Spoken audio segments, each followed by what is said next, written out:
Hi, thank you for joining us for another session of dedication. Fans remember the Bay City Rollers, hosted by Bay City Rollers Fan Events. Hi, I'm Suze, and co-hosting with me is Laura. Hi, Laura. Hi, Suze. Hi. This week we are so happy to have with us Nessa. Nessa lives in Maine but is originally from Queens. She's a Queens girl. That's right. She has some great stories about her experience in New York City, not only during their heyday, but then again later as an adult. Hi, Nessa. Hey, how are How you? are you, girl? Thanks for doing this and for sharing your memories. I'm so excited. Well, thank you. I'm totally happy to be here. I might interject that there's like a subset of people listening to this who might know me as Kip and Eric. That's how I know And you. Oh, good. That would include Miss Suze because back in the day, from a fan book, we became pen pals for a little while, and we both remember that really well. And that's been a really special part of the decades now that we've all been reconnected. Some of us have found pen pals again, and it's super cool. Yes. That's an awesome thing. And how cool was it that your name was Kip? And wasn't that a band member's band name at some point? So Eric actually had Yeah, a band called Kip, that's what I thought. Now, and it happened because of my partner in crime back then. Her name was Rhea, and when we became friends, I complained. Everybody in Queens got made fun of for something. Okay, that's just a deal. I'm sure Philly was the same. we're cousins. We're cousins. And so I was really tired of being called Loch Ness and Nesty and Messy Nessie and whatever the hell else. So Rhea said we got to give you a nickname, and so we came up with Kip, and I loved it. I thought it was super cool to have this like alter identity. So for the entirety of my early fandom, I was called Kip. That's great. And I remembered you so well because you were such a beautiful writer. Even back then, I would get so excited to Duh. tear into your letters. Anyway, we're going all over the map right now. So as always, we like to start at the beginning. Tell us how you first became aware of the Rollers. Super. Well, we covered a tiny bit of that. My Yep. friend Rhea was my vector. She was 2 whole years older than me, and her roller story started in 1975. I was 11 in 1975, and I wasn't quite ready for teen fandom stuff, but Rhea was super into it, and she, living in close proximity to Manhattan, was able to go to the Howard Cosell taping. She was able to go to a lot of she saw the Atlantic City show, which is kind of legendary, Mm. back in I guess 76 that was That maybe. was 76. I was there. Yeah, and so she had all these amazing experiences as a fan before I ever met her. And then when I was 13 in 1977, I met her at Girl Scouts, 76 I mean. And we became friends, and she told me about this band, and I was like, oh my God. Because at that point, I was still young enough that, like, teen fandom was kind of embarrassing to me. Like, I mean, I had Donnie and David back in the day, but the whole roller thing didn't quite make sense to me. Yeah. And then I used to read Teen Magazine all the time, and I saw a picture of Pat McGlynn in Teen Magazine, and I was like, oh, I get it. He's a So I cutie. went to Girl Scouts, and I was like, oh my God, this guy, they just got this new guy, and he's super cute. And Rhea was like, I know, I tried to tell you. And so then I just became like her acolyte. Like I followed her everywhere, and we started going to the city together. I was totally not allowed to go to Manhattan without a parent, but I used to, like, on school breaks and stuff, Rhea and I would take time. She's already a high schooler, and she used to take the subway to school, but at this point I'm still in grammar school. And we would, do these escapades into Manhattan, and she would reenact all of her Bay City Roller big moments. Like we would go to the Plaza Hotel because she used to hang out by there when they were staying there at one of their visits, and Oh wow. she chased them across Fifth Avenue, so we would run across Fifth Avenue and scream like, because we were reenacting it. Then we'd go have Nathan's hot dogs. They had Nathan's hot dogs that visit in '75, and there's pictures. I think it made it into the trading card set. Yeah, it Right. did. They're all Bob Bruin's Oh, photographs. wow. Yep, they're So all funny. Bob Bruin's photographs. Yeah, that whole New York trip was Yep. all over those cards. Yep. And so, we would do all these reenactments. Every time we'd see a limousine, we'd scream. And then we would walk down at 57th Street, which was the kind of nexus of all of the music industry in New York, and record companies and stuff were all located there. And I think this is kind of a unique thing. Like, I'm sure there are other New York girls who did this, but if you lived elsewhere, you probably didn't have access to such an experience. Arista Records was right off of Fifth Avenue, so that would be the first place we would go. And they had like a little narrow elevator, and it was like 6 or 7 story building or something. And we knew where the press office was, so we would get off at that floor, and we would tell the receptionist that we were roller fans, and were they here today? And they'd be like, no. And we said, do you have any stuff we can have about them? And they would send us one floor down to the shipping department, where they had all the big posters that would go into record stores. Oh, wow. Yeah. That's amazing. Yeah, and press kits and stuff. And so the people down there would be like, just a minute. They'd like walk to the back, and they'd get, like, I definitely had on my bedroom wall a full-size poster of the first album with the patchwork plaid. Mm-hmm. Wow. And I had a full-size poster of Dedication. Oh, wow. And then they would give us like 8x10 glossies, some of which I still have in my scrapbooks, so we're going to get that out as a visual. And it was just like, it was just this really fabulous little access thing that we had, you know, because of where we lived and because of what we knew. And then the other place, well, there were 2 other places we would go on 57th. The first of those would be 16 Magazine's offices, where our pal Danny Fields was spending his days back then. Yes, indeed. I never saw him, but they had this really crazy little a door with a little peephole in it, and so you'd come to the door and you'd knock, and like someone would look through the peephole. Oh my gosh! And we'd be like, "Hi, we're Bay City Roller fans. Do you have anything that we could have?" And like they'd open the door and we'd be like, have they been around? And they'd be like, no. And then they'd say, hold on, and they'd go back and they'd get us like the kissing kit or something. Oh, how cute.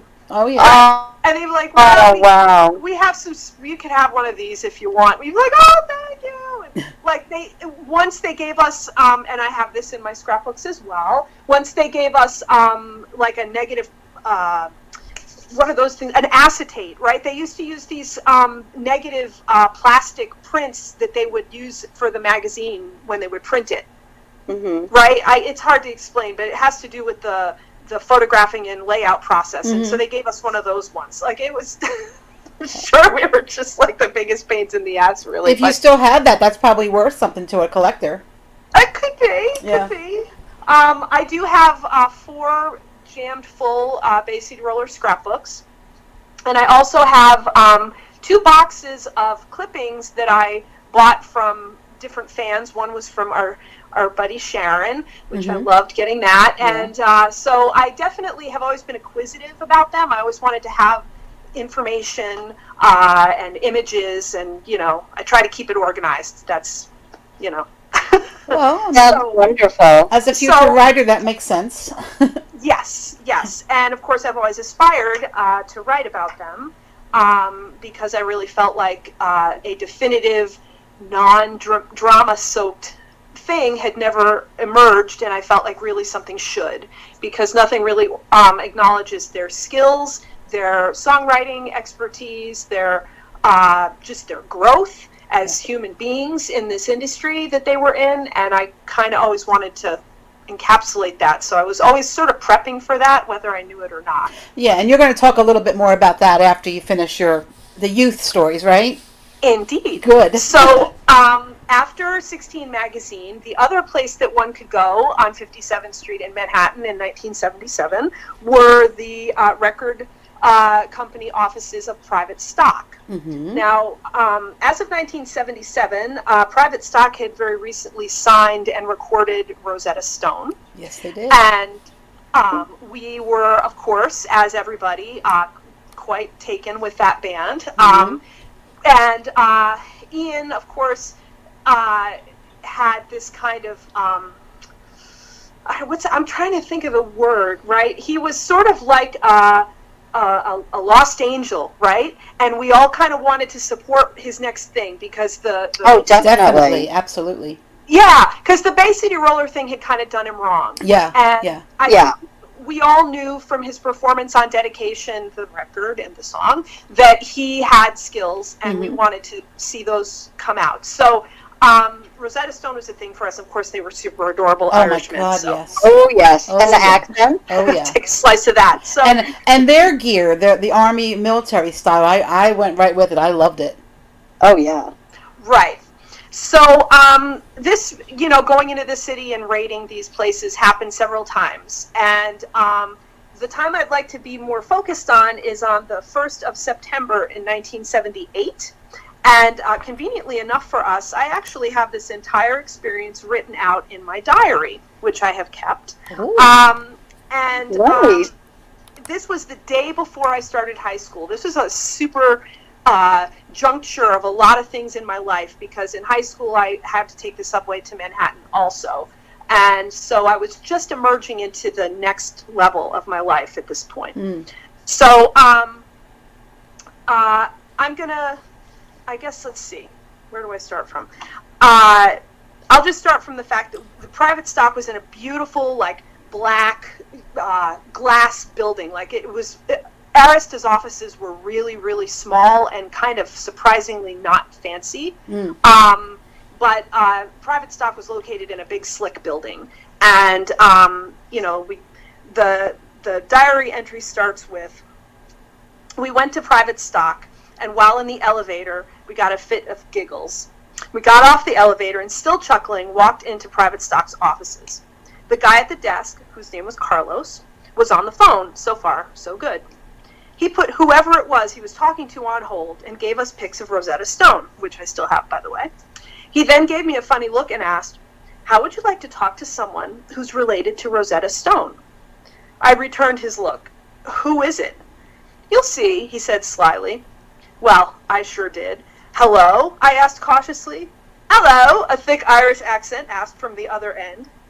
"Is this someone from Rosetta Stone?" I asked suspiciously. "Yes," the voice answered. "Who?" "Take a guess." So I went through the whole list, and the person I was speaking to said, "Wait a minute there, you said it already, I'm Colin." Oh! Okay. I'm 14 years old at this point in my life. And it's Colin McKee. Kaboom! Wow. Right? Wow. Amazing. So you might ask at this juncture, like, how legit could this possibly have been? I'm here to tell you this was super legit. Not only because I recognize Colin's voice in hindsight, not only because I could hear the other guys' voices in the background. Oh, wow. And for whatever reason, I don't really know what Carlos's position was at private stock. I mean, he was always at the front, but he wasn't like a classic receptionist. Yeah. I think he was more like a scheduler. So, Well, he didn't know. It wasn't like he knew you were coming to set that up. You just walked in at the right time. And, I think listening to Joyce's podcast especially, it's really dawned on me that these were really quite ordinary people. I mean, obviously they were in an extraordinary position, but these were normal human beings who really wanted to be in touch with other young people around them. Sure. And in most circumstances had no opportunity to do that without being mauled, right? Exactly. So, True. Very true. So every once in a while, when they had an opportunity to talk to somebody who didn't seem like a total freak, they would do that. So for whatever reason, even though I completely lost my mind and I heard that it was Colin because that was my favorite, he was kind enough to have this conversation with me. And I started to shake, right? I'm like, "Oh, Colin! Haha, it's Colin!" I yelled to Rhea. By now, I'm shaking and sweating uncontrollably. Rhea was kind of jumpy, too. She kept saying, "Let me hear," and trying to grab the phone from me. Colin was so nice to me. I acted like an absolute idiot out of nervousness, but he was nice and tried to get me talking, etc. I must say, Rhea handled herself worlds better. I guess age makes the difference. Oh, Nessa, you were fine, I'm sure. Wow, how wonderful. Such a sage, a 14-year-old sage. Yeah, but how wonderful to have that documentation of real-time emotions and experience. That's awesome. Thank you for reading Such that. a great memory. Well, the interesting thing is that I knew that day, before we ever went into the city, I had a previous entry in the diary that was like, "I feel like we're going to see somebody today." And usually that sort of thing never comes true, but for whatever reason, it completely did. Yeah, and you had a feeling. that's pretty sweet. That is. Now, when you were going to all these like little hot spots in New York, were there other fans around, or was it just the two of you? Every once in a while, we would encounter people. Whether it was set up, like we would know people from fan books and we would decide to meet up, or whether it was happenstance. Caroline Sullivan was once in the ground floor lobby of Arista Records one day that we went there. And for people who may not know, she's the one that wrote the book. That's right. My Tragic Affair with a Bay City Roller, I think it's called. Bye Bye Baby. Bye Bye Baby, yeah. Oh, right, yeah. We were not impressed with Caroline. Oh. No offense to her current persona, not that I have any chance of meeting her now, but she was a little bit blasé, and clearly she had already had some close interfacings with the Rollers, and we sort of felt like she was a little braggy about she was that. a lot older, too. Okay. Yeah, and she was kind of jaded, right? Yeah. Because she was older than us. And so she was like, oh, they're not even as cool as you think they are, and they smoke and they drink, or whatever she was saying. I don't even remember. We were just so, like, put off that she was, I know everything and you young kids know nothing. So do you think that she already had her big experience by that time that you met her? I suspect so. Oh, interesting. I should look in my diary to come up with the date that we saw her, but I don't know if I'm going to be able to nail that down. It happens so often. We went to the city so much. Yeah. But anyway, it would have definitely been in 78. And I think that is post, or just after. That does sound about right. Well, that's interesting. Yeah. And I mean, she did infer that she had had some kind of intimacy interaction. Intimacy. And we were grossed out by that. Of course. Oh, of course. Because it totally should have been us. Exactly. Exactly. Like, well, that's you awesome. gotta treasure that. If that's happening to you, you better be treasuring that. That's how we felt about it. Exactly. Definitely. So, let's see. I'm trying to think if there's anything else that I can share about that particular era, but Rhea stayed in touch with Carlos a little bit. She had I wasn't allowed to use the phone at home. Like, I would have gotten slayed if an older guy had called the house. Oh, I bet. But she was totally allowed to do whatever she wanted. So she called him a few times, and he kind of inferred that the next time the band came to town, he would let us know, and that totally never happened. So well, I don't think they ever toured the U.S. They never did any dates here, I don't think. They did some in Canada, I think, and Japan and Germany, but I don't think they ever came to the States as a group. Did they? Well, they probably came to the offices. Yeah. No, I meant shows. Sorry. Something. Yeah. Which I think is kind of what he was implying. Yeah. Because that was his thing anyway. Yeah. But I think at that point, once I started high school, I really didn't have the drive for this anymore. Like, Rhea and I were in different places in a lot of ways. She went to a business school that was very much oriented towards putting out secretarial people, and I was in this really competitive college-oriented school, and it was like night and day from Queens. Yeah. So and I was still a fan, but I couldn't follow them. Like, I wish I had known they were in Jersey, because I would have been on that bus, let me tell you. I know. That was like the best kept secret, and the people who were in the know were pretty lucky, weren't they? Yeah. Oh, they sure were. The magazines were not sharing information anymore, and I knew a fan in Brooklyn who probably was the type of person who would have known about that stuff, but by the time 1981 came around, I'm like a senior in high school, and I just growing up. Busy. Yeah. So I just missed out, but it's probably just as well. No, I was already done by that time as well. Yeah. But they were great days, and just so much personal development, and Rhea was this fabulous protector of me and encourager of me as a young person who needed that. Well, we had talked a little bit in our pre-interview about feminism and women doing what they want to do, and yes, I love that theme, if you want to touch on that a little bit. Well, for sure. I mean, I think that a lot of us who found ourselves in this fandom were people who felt disaffected. Like we didn't really have a place in our schools or in our, the popular kids.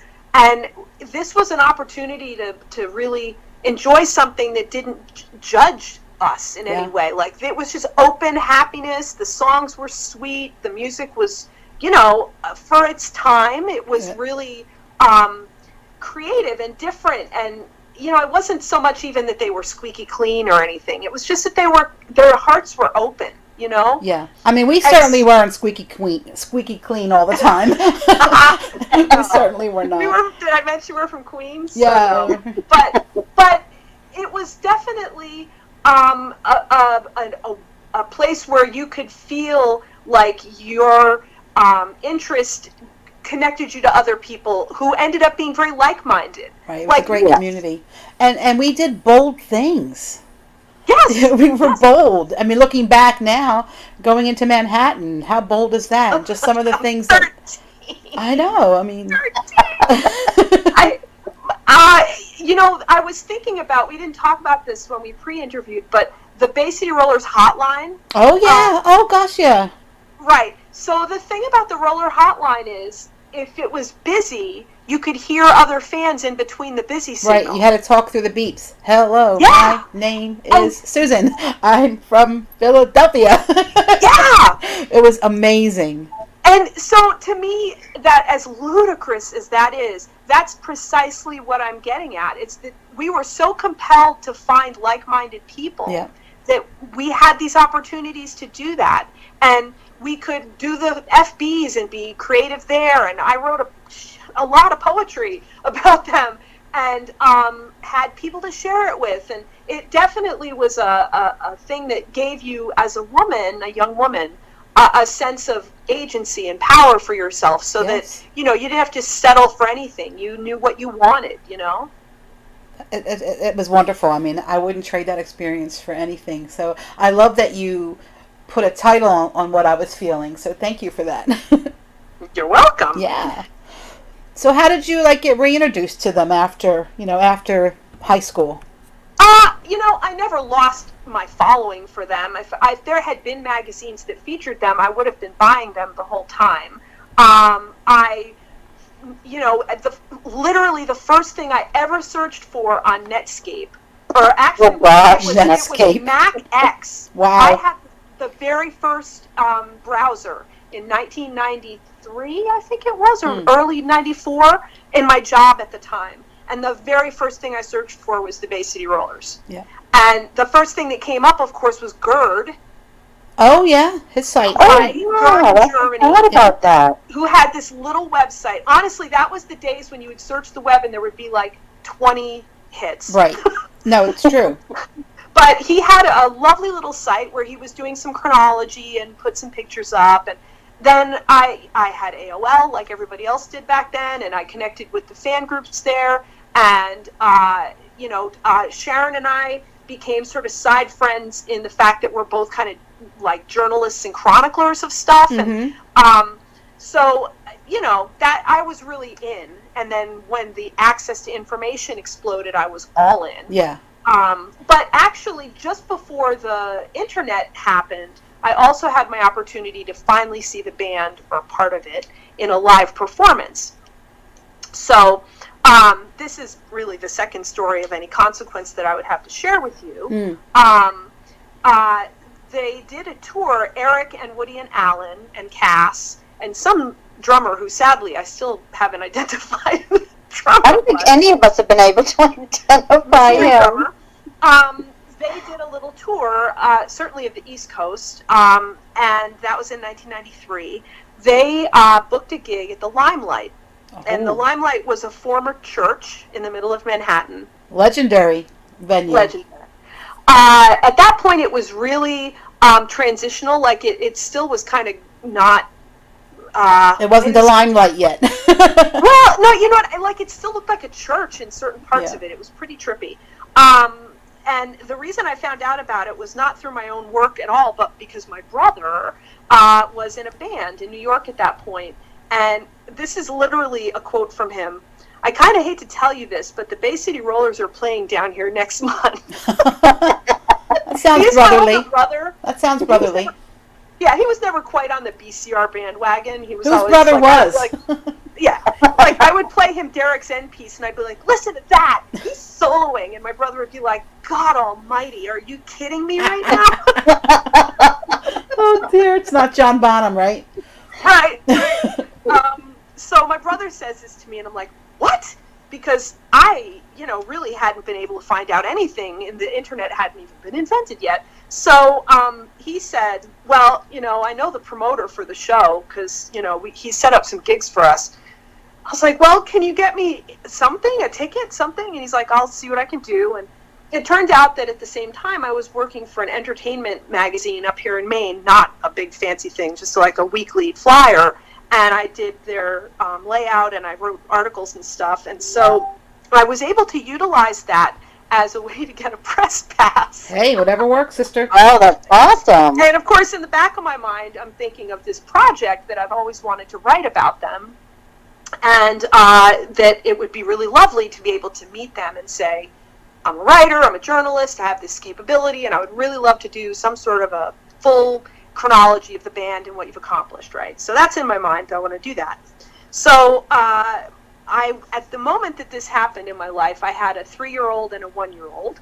The 1-year-old stayed with my husband. The 3-year-old and I traveled south to New York City from coastal Maine, and she stayed with my mom. And my good friend Doug, who has been present for several life-changing moments for me, came with me to this show because he's a music fan and he was curious enough. And he's like, yeah, I'll go with you. He drove us down from Boston and he came to the show with me. So I wish I had, done the set list because I seriously don't remember what they played other than the obvious things. Like they played Rock and Roll Love Letter, and they played Rock and Roll Honeymoon, which was really phenomenal because Alan. Oh, Alan. Yeah. Alan. And I mean, they were good. It was a really good show. They were on. The energy was high. It was not a big crowd. And it was very late at night. Like the gig started at 1 a.m, which in hindsight is insane. Yeah. And I feel like it dragged. Like there must have been like this sort of thing where they're playing a soundtrack in the club, and you're like, when the hell is the band gonna play? Exactly. I don't know what the delay was, but so they do this set, and then I danced really hard and had a really great time, and then it's done, and they leave, and the stage is the altar, right? It's not like literally an altar anymore, but that's the part of the church where the stage is. Yeah. And then behind the altar, there's like passageways that would have led to the rectory back in the day. And the rectory is evidently where the dressing rooms are, okay? Yeah, that makes sense. But it's not obvious. And I'm standing there with Doug, and he's like, well, are you going to go back there or what? I'm like, I don't know. Like, where is even the backstage? And so he prods me to go ask a bartender, and I've got like a press pass, whatever the hell thing. I've been comped, and they're like, oh, you got to go through that doorway. So we walk in this doorway, and it's basically just this stairwell. And I'm standing there, and Doug's like, just wait a minute. So he goes off, and I'm just standing there awkwardly. And then he comes back down the stairs, and he's talking with Alan and Woody and Cass. Oh, my goodness. Oh, wow. And I'm like, what the hell? And he's like, oh, here she is. Here she is. Did you have something to ask these guys? And I'm like, oh, my God. So I explain, as best as I could, because I will say I do have the skill set of not being blown away when I'm looking right in Alan Longmuir's eyes. I sort of dealt with it. Told him I was a journalist, I'd come from Maine. I was hoping that we might schedule some interview time, maybe tomorrow, since I'm in the city for a few days. And Alan was like, no, we're on the road again tomorrow. And he said, well, why don't you come in and talk with us now? Oh, wow. Oh, my goodness. It's 3 a.m., so, I'm down. So new mom with an infant and a 3-year-old. Sure, no problem.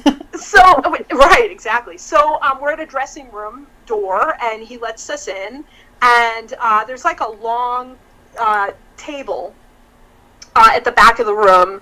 There's band stickers everywhere. It was grungy as hell. It was great. And I did get to see what the Rollers Rider consisted of. There's like a few bottles of Bud. There's like grapefruit juice and water, and no food. No food. Hardcore. Interesting. No food. So it was pretty grim for them. Unless maybe they had the food before. That's why they were late. Who knows? But it was definitely bare bones, right? And I didn't have a tape recorder with me because I had no idea this was going to happen at this moment. I was really thinking we would meet at some, like, agent's office or something. Sure. And so I've got a notebook of some kind, I think, and I had my Tam Payton biography book, which they did sign for me. And my camera's jammed. So of course. Oh, no. So pretty much all I got is I'm there and I'm talking to them and maybe scribbling on whatever I had in my purse to scribble on, although I really don't remember even taking notes because it was just like ordinary adult people hanging out talking about stuff is what it was like.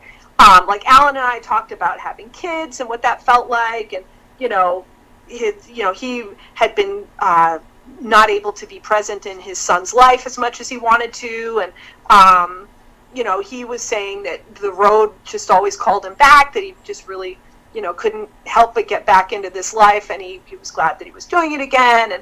And then Woody, who was sort of like came in as I'm talking with Alan, and we're at this long table, we're sitting at this long table, and Woody comes and sits down, and honest to God, I can't remember anything we talked about because I had a really hard time understanding him. Oh, yeah, I can understand that. Which I didn't expect, because I usually can handle myself with that, but man, he has got a thick and very ponderous way of speaking, right? I think maybe he looks down a little bit when he speaks. That's a good way of describing it, actually. And so I just really couldn't snap in there, and like he was sleepy because it was 3 o'clock in the morning. I did remember asking them, both of them, what was it like to be on the road? You're like pushing 20 or in your 20s, and there's like 13-year-old girls like I used to be screaming. Like, what did that even feel like? And Alan's response was basically, look, we had no time to even think about it. We're at the record store signing stuff, and then we go and we have to sign papers before the show. Then we have to go to the gig, and we do the gig, and then we're back to the hotel, and everything's like fast because you can't get any fans in the way because they'll rip you apart. And he just was saying that it was so beyond their thought process at that point. They were just constantly pulled from one direction to the next. Yeah. And I mean, he didn't say that with regret, really.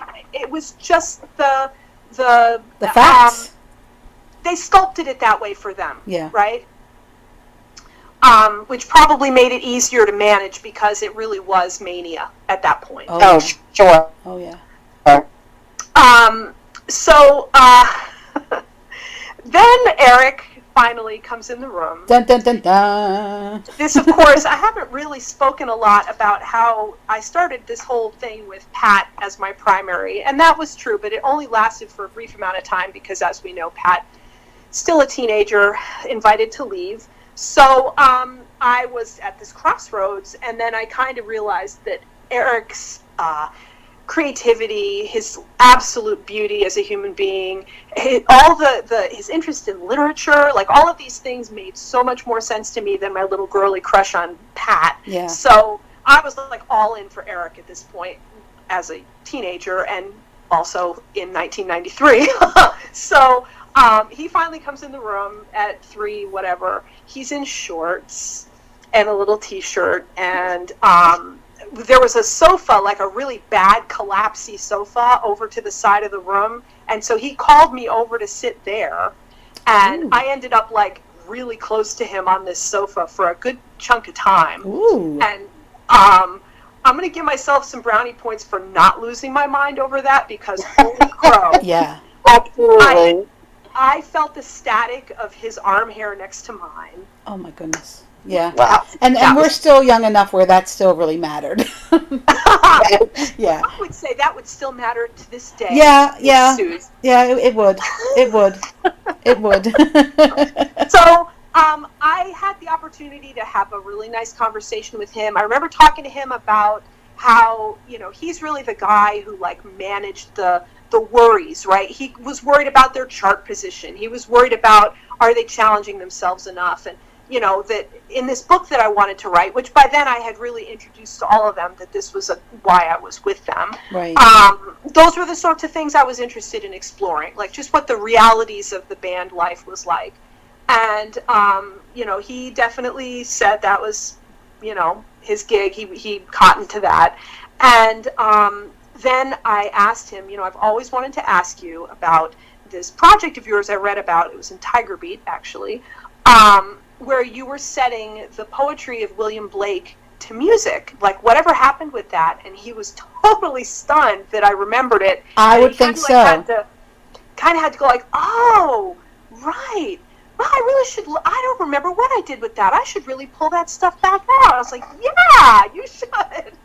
Yeah, I'm sure he was impressed that you knew who Blake was. Well, that's a thing. Definitely. The centering article for any Eric fan is the I broke into Eric and Woody's house 16 article. Yes, you remember that? Yes. Mm-hmm. Where he's wearing the black turtleneck and he's got like the Albert Camus books and stuff. Yep. Yeah, that's where my that's where your eyes went. Yeah, that resonated a lot for me, that article. So when I finally had the opportunity, I was definitely interested in going there. And that was great. And it was a really lovely conversation. And so while I was talking with Eric, somebody went and got me a press kit. I must have met Cass. I have no recollection of that. But somebody handed me their press kit, which I still have. And then Eric said, well, why don't you give us your contact information? And you should, there's a fax number in here. You should send your proposal to our agent and, give us your contact information. We'll follow up with you. So I took this little scrap of paper and I wrote, my email address and my phone number and all that stuff. And Eric took that piece of paper, looked at it, and then stuffed it straight down his shorts. Not in the pocket. Oh! Not in the pocket. Okay. I approve of that 100%. That is the most rock star thing you could have possibly done, Allison. That's pretty badass right there. That's what you want. I want my phone number tucked right in that spot. So that's pretty much the end of what I remember about that experience. I did fax, as requested, my information to the agent, and sadly never got any kind of productive response. There might have been a phone call in there, but I got really busy. I got a different job not long after this experience, and I really didn't have an opportunity to push. So once it was clear that there was lawsuits with the name use and all this stuff, and I just kind of had to drop it. Well, I'm a firm believer that it's never too late. Would you ever pursue that now, if we could somehow get this podcast under him? Yes, I would. Yes, I would. I think it sounds like a fabulous premise for a book. It would definitely be something I'd want to read. I mean, I'm sure he probably has half of it already written somewhere in wherever he resides. Yeah, I get the sense he's done some. Well, I think those of us on the AOL boards, there was a manuscript that made the rounds at one point that was partial, but it was definitely Eric's own writing, and it was, reflections on moments like the Wombles and the boat and the island thing. Yeah. And I think in Hoik, we have to get you to Hoik one of these years, Nessa, for sure. I think someone did ask him if he'd write another book after the Edinburgh Lad. And he said, I don't know what I don't remember verbatim what he said, but I thought he was saying he was waiting for that to come out after he was no longer with us. Not that that's funny, because it's not. But I don't know. Maybe I made that up. But let's do it while we're all still here, shall we? Well, my feeling about it too is that it doesn't have to be a scandalous tell-all. No. I don't want it to be. I want it to be, when you went into Chipping Norton Studios, tell me about that. Right. What was the atmosphere in there? When you picked up which instrument to do what thing? Right. How did that result in Eagles Fly? Like what? That's where I'm at. A book musicians would want to read. That's right. Not just fans necessarily.